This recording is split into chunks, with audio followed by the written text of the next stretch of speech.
உன்னோட ஃபியான்சின்னு எல்லாருக்கும் தெரிகிற மாதிரி செஞ்சிருக்க.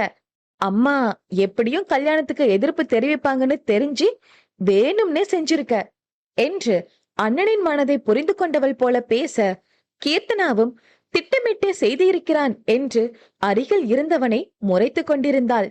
யமுனா குறும்பு பார்வையுடன், நேத்து வரைக்கும் கீர்த்தனாவை பார்த்தாலே பிடிக்கலன்னு ஒரு நல்லவன் சொல்லிக்கிட்டு இருந்தான். அவன் யாருன்னு தெரியுமா உனக்கு என்று கேட்க, பிரகாசும் சிரிப்புடன், எங்க எங்க அவன் என்று சுற்றுமுற்றி பார்வையை செலுத்த, கண்ணாடியில பாரு, தெளிவாவே அந்த நல்லவன் தெரிவான் என்றவள், கீர்த்தனா ரொம்ப குழப்பமா இருக்கா, நீயே சமாதானப்படுத்து. எனக்கு காலையில இருந்து நம்ம அம்மாவை சமாதானப்படுத்தியே என்னோட எனர்ஜி போயிடுச்சு. இதுல கிஷோர் வேற ஒரே ஆட்டம். அவனை சமாதானப்படுத்தி தூங்க வச்சிருக்கேன். சாயந்தரம் எழுந்ததும் உங்க 2